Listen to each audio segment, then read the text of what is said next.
जी बिस्मिल्लाहिर्रहमानिर्रहीम। मैं तमाम लोगों को आगाह करना चाह रहा था। आज 2 दिन हो गए हैं, मीडिया पे काफ़ी बातें जो है वो पार्क व्यू के बारे में और मेरे बारे में हो रही थी। तो मैंने पहले तो कोशिश की कि मैं इस बात को नज़रअंदाज करूं, और जो लोग भी पॉडकास्ट के ज़रिए या मुख्तलिफ डिसइंफॉर्मेशन फैला रहे थे, तो पहले तो मैंने इनको नज़रअंदाज किया। लेकिन मेरे ख़्याल में कि लोगों तक जो हक़ाइक़ हैं उनका पहुंचना भी ज़रूरी है। इसलिए मैंने मुनासिब समझा कि मैं कम अज़ कम पाकिस्तान के लोगों को ये बता सकूं कि असल हक़ाइक़ क्या है। सबसे पहली बात तो मैं आपको पार्क व्यू लाहौर के बारे में बता दूं। पार्क व्यू लाहौर जो है, ये प्रोजेक्ट जो कि रिवर एज के नाम से था, ये 2006 में बनाया था, और इसके मालिकान और थे, और उन्होंने ये 2006 में इसका NOC लिया रिवर एज का, और ये रिवर एज जो है अगले 4 साल तक उन्हीं मालिकान के पास रहा। उनका कोई लोन का इशू था बैंक से, और बैंक ने जो है उनका लोन डिफ़ॉल्ट होने के बाद इसको रीपोजेस कर लिया, और उसके बाद इसकी डिग्री हुई कोर्ट से, और वो बैंक ने फ़रोख्त के लिए जो है वो इसको मार्केट में ले आए। मैंने ये बैंक से ख़रीदा 2010 में, और 2010 में मैं किसी हुकूमत में नहीं था। 2010 में मैं अपोजिशन में था, और 2010 में जब मैंने ये ख़रीदा तो इसकी तमाम तर NOCs, वो LDA की हो, वासा की हो, वापडा की हो, सुई गैस की हो, वो तमाम तर NOCs जो हैं उसके साथ मैंने ये ख़रीदा था प्रोजेक्ट। और ये रिवर एज के नाम से था, और उसके बाद मैंने इसको अपने ब्रांड के पार्क व्यू के नाम से इसको जो है वो कन्वर्ट किया।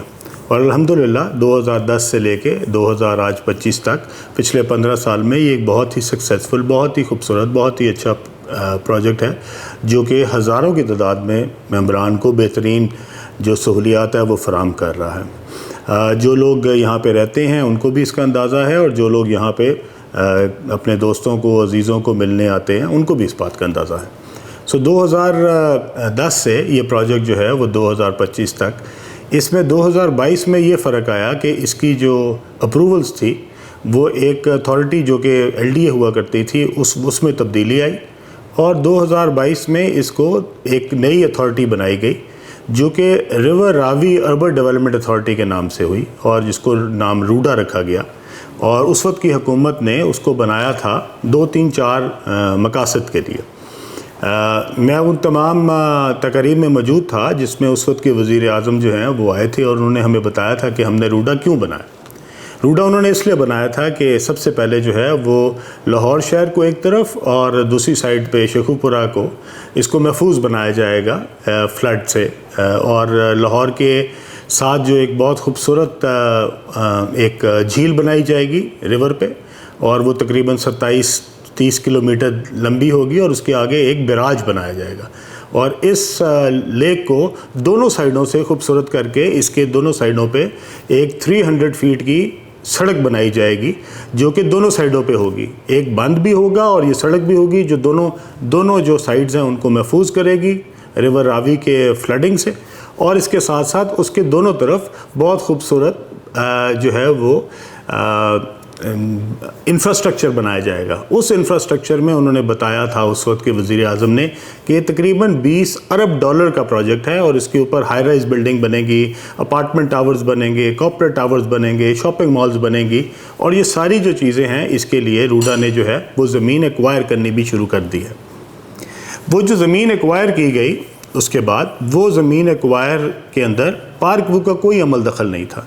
वो जो डेवलपर्स चुने गए जो कि वो ज़मीन को एक्वायर हो कर रहे थे लोगों से सरकारी तौर पे, और उसके बाद उसके अंदर वो पार्टनर बने, उसमें पार्क व्यू या मैं शामिल नहीं हैं।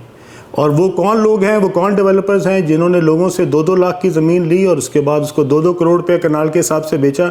मैं कम अज़ कम उनमें शामिल नहीं हूँ। आप उनके नाम जो है वो चेक कर सकते हैं कि रूडा की लिस्ट में शामिल होंगे कि वो कौन लोग हैं। पार्क व्यू के अंदर 1 इंच ज़मीन भी एक्वायर नहीं की गई। पार्क व्यू की तमाम तर ज़मीन जो है वो हमने लोकल ज़मींदारों से मुँह मांगे कीमत पे ख़रीदी। इसके अंदर कोई सरकारी ज़मीन, कोई सरकारी रकबा, कोई सरकारी जो है वो एरिया जो है वो उसके अंदर शामिल नहीं है। टोटल पार्कव्यू जो है वो प्राइवेट ओनर से ख़रीदी गई और प्राइवेट जो है इसको बनाया गया। इसमें कोई सरकारी हमें किसी किस्म की एक्विजिशन या कोई सरकार की तरफ से कोई मदद हमने नहीं ली हुई, ना हमने उससे पिछली हुकूमत में ली, ना इस हुकूमत में ली।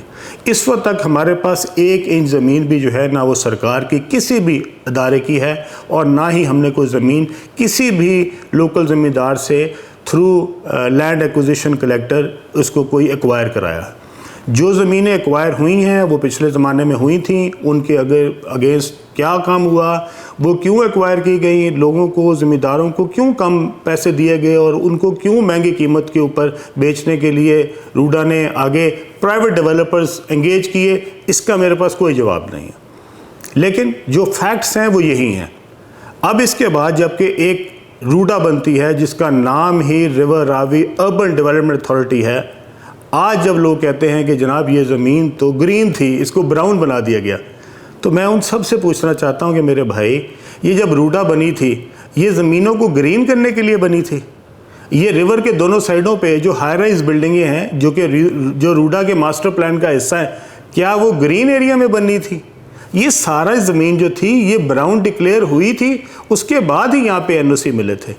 रूडा ने ये तमाम तर रिस्पॉन्सिबिलिटी इसको महफूज करने की, इसके ऊपर सड़कें बनाने की, इसके ऊपर झील बनाने की, इस पे बैराज बनाने की, इसको सैलाब से महफूज करने की, इसके सीवर की, इसके बिजली के कनेक्शंस की, ये सब जिम्मेदारी रूडा ने ली और रूडा ने इसके अगेंस्ट हमसे फ़ीस चार्ज की।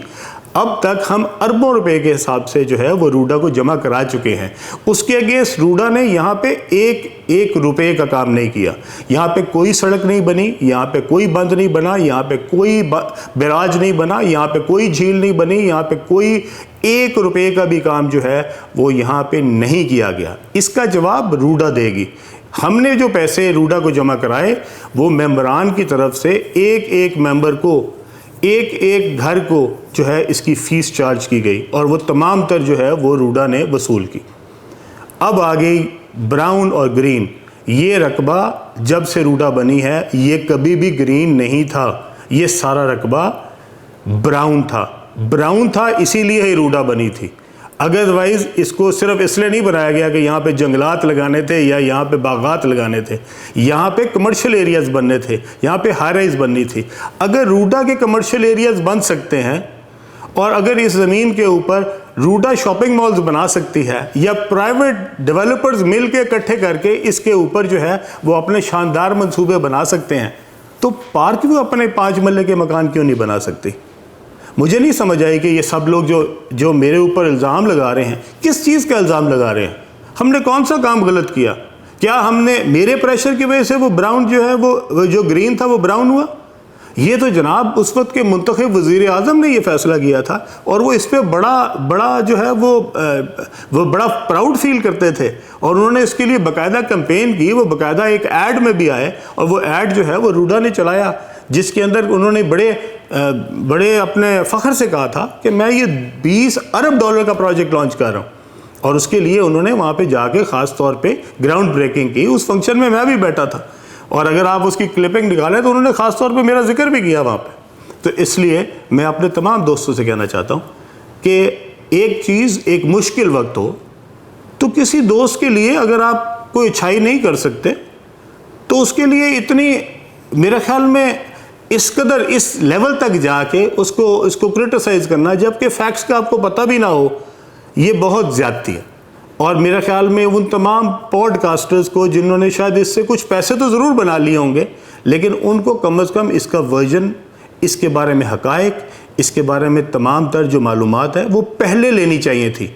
पॉडकास्ट बाद में करना चाहिए था और बताना चाहिए था कि ये मालूमात हमें पार्कव्यू से मिली हैं, लेकिन इसके बावजूद हमारे ख्याल में ये काम गलत है। और मुझे कोई एतराज़ नहीं अगर आपका पॉडकास्ट जो है वो इस बहाने आपको कोई 4 पैसे ज़्यादा दे देता है कि जिसमें अलीम खान को टारगेट कर गया, तो अल्लाह आपको मुबारक करे।